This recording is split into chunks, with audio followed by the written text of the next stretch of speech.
Welcome to Golfonomics, episode 2, and today our metric is 5.2%. And I can't tell you exactly what that is because we're going to play a little guessing game at the beginning of the episode, but I think it will surprise you all what this 5.2% metric represents as it relates to your marketing engagement at your facility and your digital marketing channels. So today with us, we have email marketing automation guru, Mr. Brian McCann, coming at us from where today, Brian? Lovely Naperville, Illinois. Fun fact, second largest city in the state of Illinois. No kidding. I didn't know that. It's vast. And also Katie Brandow, social media expert, Facebook expert, which we're going to get into in pretty great detail today. We're going to give you some really cool tips on Facebook. Katie, where are you at today?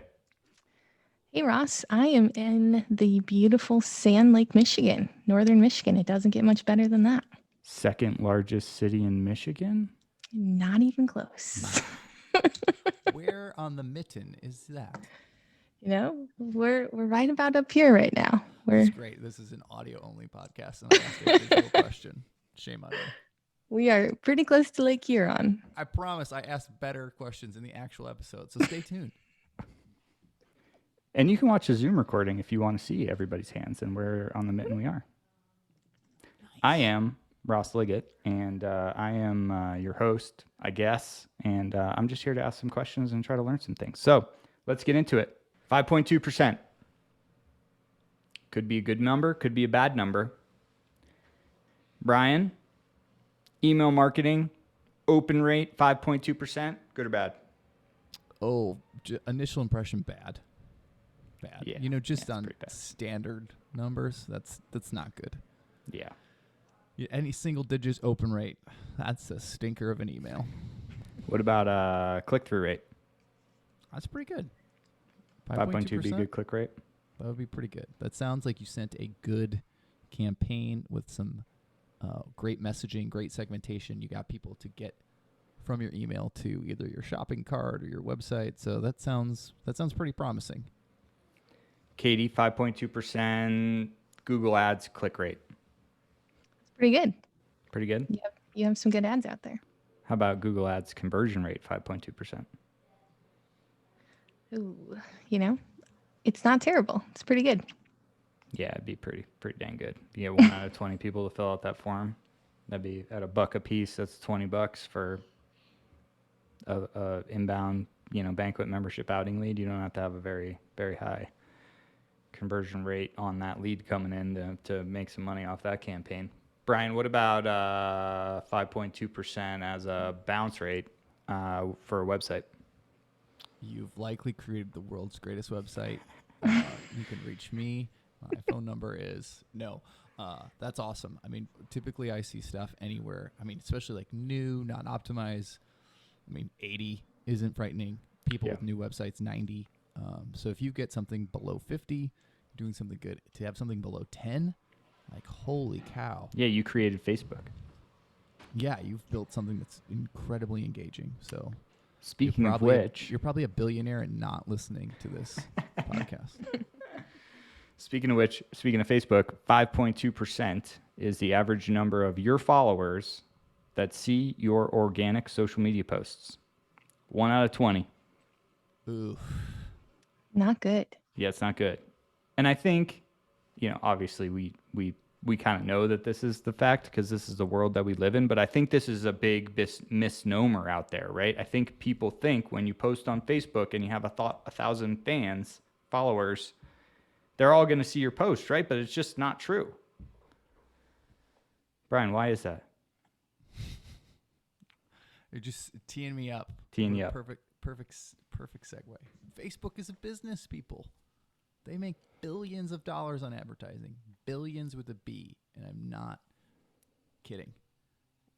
I believe the number last year, 2020, was $80 billion that they made in revenue, right? Which is what? Not like an insane amount of money. Ross, it's an insane amount of money. So $80 billion is their total revenue. Of that $80 billion, More than 79 billion is advertising revenue. So it's pretty much the only way Facebook makes money. The other way they make money is probably by selling our data, which obviously is not as big of a factor as advertising. So $80 billion. Quick fact, that number's up 48% year over year through the first quarter of 2021. So we're looking at, I don't know, 120 billion maybe if that trend continues in 2021 in advertising revenue. A little context for all our golf friends out there. The entire golf industry, $84 billion. So Facebook advertising is as big of a business as our entire industry, which is crazy to think about, right? It's crazy to think about 1,000 people are sitting in an office building in Silicon Valley generating the same amount of revenue as our entire everything. Real estate, green fee, cart fees, memberships, equipment, golf cars, turf equipment, right? All of that, same size as Facebook's advertising revenue. It's insane. It's a nice reminder of how insignificant you really are. I mean, but here's the thing, right? Facebook is a business, and that number, as we talked about, we live and breathe this stuff. So we've watched that engagement number drop over the years, where it used to be way higher. Yeah. And it's gotten lower and lower and lower. And to combat that, I think probably people who are listening to this who might be sort of aware that their engagement is going down, and they're managing their Facebook page with some regularity, they might see things like boost post, and some other things without even getting into the true full-on Facebook advertising. So they've released some tools, right, to help you reach more people, but it is pay to play. Those eyeballs are valuable, and Facebook wants you to, pay for those things. Unless you create the greatest video of all time, like Charlie Bit My Finger, which I don't even know if I can talk about because they sold it as an NFT. So I don't even know if I have the rights to talk about that. We don't want to get any cease and desist here, Brian. Yeah, but unless you've got that kind of content, you're not going to reach people without paying Mark Zuckerberg his money. So, right, the money is sort of the deal, right, behind the algorithm and why they decide to only show it to 1 out of 20 people. Katie, from a super high level, and obviously nobody that doesn't work at Facebook knows what the algorithm actually does, but from a high level, what's it all about? How are they deciding what content gets served to what people? Great question, Ross. So they almost take inventory, and there has to be some type of a score system Facebook uses to figure out what content they think you'll like and they think you'll engage with. And so Facebook will reward you for posting content that people are engaging with, people are liking, they're commenting, they're sharing. Those are the topics that are going to show up repeatedly in the algorithm to anyone with a connection to it. So if you have a fantastic hole-in-one video and it gets likes, it gets comments, it gets shares, likely anyone with an interest in golf, eventually the algorithm would end up on their newsfeed. It would end up on that list of something popular. So really Facebook is using that algorithm to decide what content people get to see, and it's solely based on their interest and their behaviors. So go ahead, Ross. Okay, so you mentioned likes, comments, shares, right? So I post something out there, right? My 5% of people see it, but my goal should actually be to incentivize or create content that people want to like, share, comment, or react on, because that's what's going to signal to Facebook that this is good content that they should show to more people. Yes, absolutely. If you have a post with comments and likes and shares, reactions, as you mentioned, that is going to show to far more people than, say, your Tuesday night couples league golf menu that no one has even commented on or liked, for that matter. That's just going to hang out on your page. It's likely not going to show up to the rest of your followers. So what do you have to? I mean, you've probably posted as much or more Facebook posts this week than as anybody in the entire golf industry. I mean, if I had to guess, you probably have 500 or so Facebook posts going out this week. What do people actually want to engage with? That's a great question. So it totally depends on the market and the course. So where are these folks at? Specifically this week, we had a hole-in-one at one of our private clubs, and that is the content people want to see. They want to say congratulations. They want to have that camaraderie, that appreciation for the game, for the course, for the lady who hit the hole-in-one, and it really just brings people together. So giving people the feeling that they're there, they're in the moment, even though they're not, I think is a huge task to try to achieve in that. Interesting. So, what about? Well, let's play a little game. I like games. Let's play a game. Membership promotion post, head golf professional's birthday post. Which one gets more engagement? Hands down, head golf professional's birthday post. Without question. All right. Customer testimonial GIF versus Sunday night dinner special. Customer testimonial, not only for two reasons, though. For two reasons. It's a GIF, so that's automatically more engaging than just a static photo. And then it's also real time. That's, people get to feel in the moment. They get to know what's happening at the course level in the moment, and that's what it's all about. But the GIF there, I think, definitely elevates that to the next level. So that one surprised me. I would have figured the Sunday night dinner special would have had better engagement. Brian, what about Sunday afternoon green fee special as a GIF in a post versus a story? Oh, man. Are you running it on Sunday? Ooh, good question. Ooh. I mean, you got to start it 24 hours before the special will begin, essentially. So you got to hit it on Saturday afternoon so that it expires about the time that it's no longer valid. Man, I think story here because of the immediacy and just how people roll through stuff versus, the feed. I think it's just going to get buried there. But I think if something's, on the story, that'll pop out. People be interested in it if they can either swipe up or, DM'd book or whatever the case may be. And I think Facebook's trying to get more people to use the stories to compete with TikTok. And so they're giving a little bit more weight to the story content because they want people to use those. So I think stories would work in this one, but that's a close one and probably not one we have a great case study on or anything. But if you... let's talk about stories for a second. Okay. I think this is an important piece of this puzzle, right? Because we had a whole episode about social media, which is great. You should check it out. But like this is the inherent web of content, algorithm, things like, the people who are prolific on social media, Instagram, Facebook, let's just use them both because they're in the same ecosystem, right? It's this combination of things, right? This story, using stories. And like you said, TikTok is, obviously what people are trying to replicate with Reels and Instagram and everything else. Like video content is engaging. Katie mentioned GIF, everything else, like static images. So it's like leveling up that game of like, what are you showing people? And I think stories is a great way to do that, right? Like by, versus just like flashing up a static image. You could do a video, you could do something, you could show someone teeing off, you could, make it interesting and engaging, and likely get more eyeballs than if you just said like, hey, it's a special with some text and left it out there for no one to see.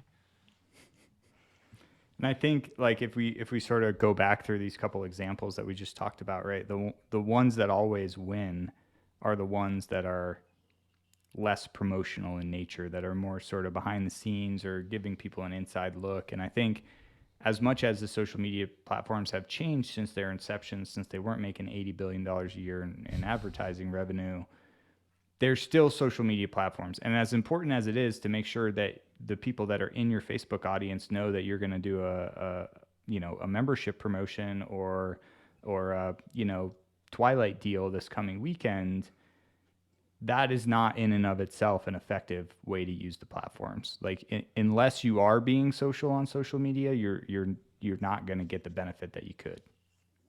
Yeah. And you have to post that stuff. Like you have to post the specials, the dinner menus and other stuff, because that's about curating your feed and your place on that platform, right? Because if someone does see the engaging hole-in-one post, they're more likely to come over, see what you're about, and that's when you want that stuff to be there. So like even though it's not like the most engaging thing, it's still an important part of the puzzle. So you can't like leave it out. So but you have to find this balance of like good stuff, engaging stuff, and figure out what works. And in all likelihood, if you have some rock star hole-in-one video, like Katie had mentioned, it's going to lift up everything else, right? Because this algorithm is a decision tree of like, oh, hey, cool, golf course with engaging video. People like this. Do they like it because of who's posting it? And the next time people log on, or maybe later as they're scrolling down the phone, they're probably going to see more of your stuff coming in that feed automatically. So it just behooves you to create engaging stuff to start with. And then let's talk about paying for it, like paying for that to see more eyeballs. Because I think that's the next part of this that we've sort of left out, is that like, yes, you can create engaging stuff, but because at the end of the day, right, you want to make sure that those posts that do drive revenue, you know, the afternoon tea time special or the membership promotion or the, hey, we're booking, you know, weddings for the coming season now that the pandemic is over with, you want to make sure those get seen as well. And I think one of the biggest things that people struggle with, at least in my conversations, are the difference or lack thereof between the little button that says boost post versus using the Facebook ads platform to spend money to reach more people. Katie, can you give us a 2-minute rundown on the difference between boosting versus actually using the ads platform? Yeah, absolutely. So if you're an admin on a Facebook page, even an editor, you've seen that very tempting little blue square rectangle, that says boost post on every single post that you have out there. Whether it's your hole-in-one post or your Sunday night menu, that option is there for every post you do. And quite honestly, it's the simplest form of advertising. So if you're out there listening and you just want to dip your toes in the advertising world and you want to see what spending money on Facebook can do for you, that is the easiest and simplest way to do it. So if you click that, Facebook automatically recommends who should be seeing this, where this should go, how long you should do it for based on your budget. And it's really the best way to optimize something in a short amount of time. And if you just want to dip your toe in and give it a try. Now, on the other side of things is the Facebook Ads Manager, which we love at most times, hate at sometimes. I would disagree with that statement, but go on, Katie. I tend to hate Full disclosure, we create all of our ads in Ad Espresso. Listen, let's be totally transparent. Not unlike what people face with the algorithm is what happens with Google Ad Manager. Literally every time you log on, something has moved to a different place. There's differences all abound. And like you bang your head against the wall because you're like, this is so hard. So going back to this notion that Katie has done such an excellent job of explaining, like boosting is a great way to dip your toes in the water. Ad Manager and like doing other advanced campaign stuff, like leave it to the professionals, full-timers, hire someone to help you navigate those waters, because even for us, it's difficult. But boosting, I love that you said that, like boosting is a great way to get into this and see what your dollars can do for you, because like you said, for a very nominal fee, it automates stuff. And by the way, let's talk about the profit monster that Facebook is, right? If you're an admin on a page, like it even recommends to you, right? It'll say, Katie, this post about the hole-in-one is performing by, X times better than your normal posts. Do you want to boost it for even more engagement? So, I mean, there's your big clue into the algorithm, right? Like it's already noticing what stuff you're doing. And it's like, hey, Katie, if you want to get some more likes and engagement and impressions, like give us some money and we'll show you how to do it. But it's effective, right? Like it works. And it's kind of nice that Facebook is there to hold your hand through it, even though they're taking your money every step of the way. So that's completely. That's interesting, because we talked about this a little bit before, but deciding what content you're going to put money behind and what you're not, you could use, if your post is already getting engagement, right? I always say this in a lot of different arenas, but don't swim upstream, right? Don't put all the money behind the posts that are doing terrible because you want them to do better. You're fighting the trend, right? Instead, put the stuff behind what people want to engage with, because then your cost per click is going to go down and people are going to get served more and people are going to share and like and comment, right? So don't try to fight Facebook. You gotta, it's their world. We're just some little minions living in it. I think you're exactly right, though. Like, there's no sense in putting lipstick on the pig. Like, put your show pony out there. Am I mixing metaphors? Like, if it's working, right? Like, make it work for you until it's not. And it's a great idea to see, like, again, Facebook is going to show you stuff to, maximize your profit, make you spend more money in the future. But you need to take a recognition of, like, oh, this is what's engaging with my audience versus this other stuff. When I start creating more content, or when I'm batching and creating more content, I'm going to do stuff like this. So like if you use this lesson along with what we talked about in the first podcast, like it's only going to make your social media more powerful, right? There's like a great signal here among the noise. It's like, see the stuff that's engaging, spend money on it, see how it performs, do it again, rinse and repeat, and it only gets better. Yeah, so you just got to maybe the last thing that we should talk about, but measurement, right? How are you understanding what posts are getting engagement? How are you understanding if your advertising dollars are being spent effectively? I know we have a number of tools, in addition to our own proprietary tool. But what are some, Katie, what are some metrics or different ways, different things that people should look at in order to understand how their content's doing? So there's quite a few different things to look at, but I think Facebook does do a good job getting you to spend money on their platform, but then also showing you where that money's going and how it's being spent. So if we go back to the simplest form here of boosting a post, anytime you go check out that post on your newsfeed, if you click on it, you're going to see how many people you've reached, how many connections those folks have. So essentially, you're seeing who's commenting, where they're at, what's their demographic. If you're noticing that your demographic on a post is age, 25 to 35, that's a good indicator for you to plan and, like Brian said, batch your content in the future. So really paying attention to who's looking at it, and then also where they're seeing it. Are they viewing it on mobile? Are they viewing it on their desktop? That again gives you a really good opportunity to plan and batch that content in the future based on device of when they're seeing this. If they're scrolling their phone, if they're checking their email at lunch and end up on Facebook, that's a good indicator to have. So really, I think the biggest thing is to check out who's looking at your post and when, so you can get a better idea of how to plan your content in the future.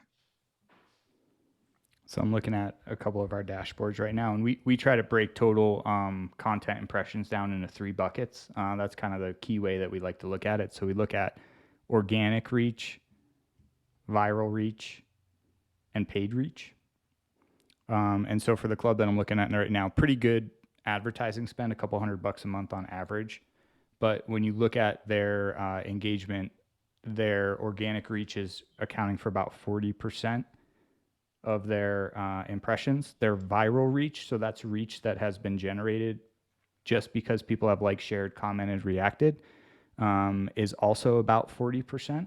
And then the remaining 20% is paid advertising. And I think that's a good breakdown for people to try to achieve. If you can at least have as much viral reach as your organic reach, you're essentially doubling that 5% number as well, and then supplement with advertising on top of that to make sure you're reaching kind of a wide audience. Well, I think you also brought up a great point, is like this course that we're talking about, the dashboard, you said a couple $100 a month. Yeah. So even though this is $1 billion, revenue generator, like a small amount of money just lifts you up into another opportunity, right? Like minimal dollars. And I mean, I don't want to get too in the weeds with everything that's happening with the, iOS update, but how it's impacting. That's another podcast. Things. That's another podcast. But what we've noticed, right, is that Facebook compared to Google and some other platforms, and there's some new players, but like has consistently always brought value and like conversions at a very, very inexpensive rate compared to other stuff. So like your dollar can go pretty far. If you're trying to get banquet leads or you're trying to generate some stuff. So like beyond impressions, like if you're using it to like for a lead gen tool, like your dollars can go really far, and you can spend not a lot of money to in turn make a lot of money, right? Like, I mean, think about it. One qualified banquet lead got turned out in books, pays for your ad budget for the year. Oh, no question.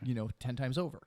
So, and you can, this is one of the things that I think we miss a little bit in this industry is that we can normalize the Facebook advertising versus traditional print, right? So if a newspaper man comes to me, or let's say we're weddings, let's focus on weddings. So we've got a little wedding business, and we've got the local brides magazine, right?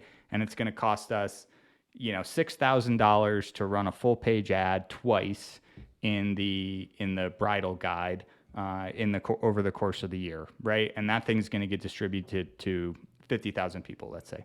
So that's 50,000 impressions times 2. Let's just assume everybody's going to look at the ad. So that's 100,000 impressions for $6,000.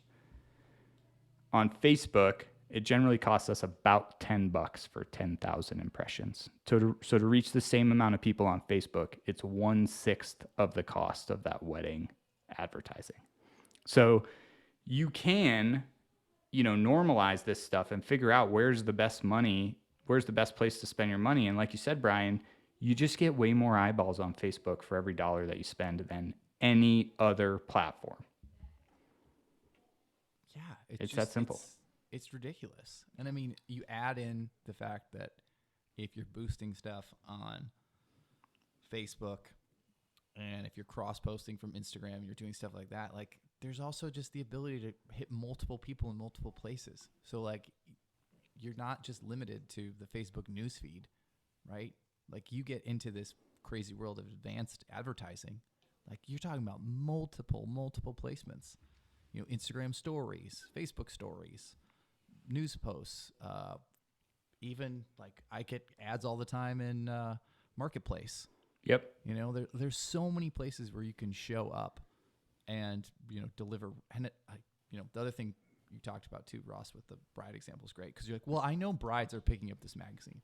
It's like, well, with Facebook, you can target people who are interested and based on their behaviors and things like that, who might be getting married. And so, not to say that it's just 10,000 people, it's 10,000 highly targeted people. And Facebook doesn't get thrown in the recycling bin after the first week. That's right. That's very true. So, And tracking your ROI on Facebook compared to a magazine. So much easier. So much easier. Yeah, absolutely. I mean, we're all of the ilk, right? That like that's the way to spend money. But it's just, we hear it all the time.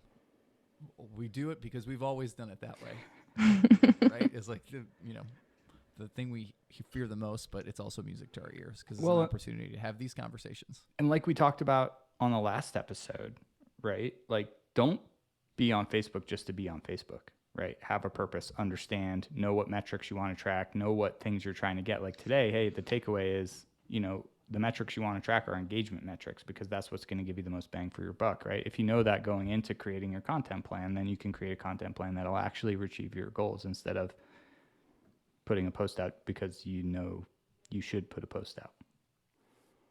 Amen. Let's talk about takeaways. Yep, I think that's good. So, Brian, what's your big takeaway? Oh man, I was thinking about mine. That's why I was asking. Oh, Katie, what's your big takeaway? Big takeaway from today. Let's see. I think it's if you haven't started advertising on Facebook, if you've been hesitant to dip your toe in the water, I say go for it. Even like Brian mentioned earlier, even if it's just $5, $10, whatever it is, start somewhere and start today, because you will notice a difference, and you'll notice a difference right away. So I think my big takeaway is get out there in the advertising world. And once you're sick of boosting posts, give us a call and we'll help you out with advertising. That's great advice. Wow, I wish I could have something better and more eloquent than that. But I'll try. My advice would be, think about your marketing spend, right? Where are you spending money now? And if you're like, oh gosh, I don't have hundreds of dollars a month, you do. You're misspending money somewhere. And I think this is a great opportunity to say like, if I can get these eyeballs and these impressions and, increase my engagement and get some other things as a result, like a trickle down of like actually doing it, it's worth your time. So if you're, spending money on print and like flyers and things like that, where you're just like, I don't know, we just always do them. That's the perfect thing to say like, hey, let's skip it this month and let's spend that money on Facebook, or any advertising platform, if you will. But that's my advice. I would say I'm going to go a little simpler on the advice, and I'm going to go back to the old call to action. I would say if we're trying to get people to engage with our posts more, we need to ask them to do that. Just like when you're selling something, you ask for the sale, right? So before you hit post on every post that you're going to make out there, ask yourself, what are you asking them to do? Ask them to like the post, ask them to react to the post, ask them a question that gets them to comment or share on the post, right? So just very simply, right before you push that post button, ask yourself, do we have a call to action? Are we doing something that's going to drive up engagement? And just that small change can have a significant impact on the number of impressions that you make. Or you could do none of that. You could call us and we could handle all this stuff for you. 5.2%, that concludes it for today. I hope everybody learned something new today or a little nugget of information. I hope 5.2% wasn't too surprising to everybody. And we'll see you next week, and where we will unpack a different metric from the golf industry.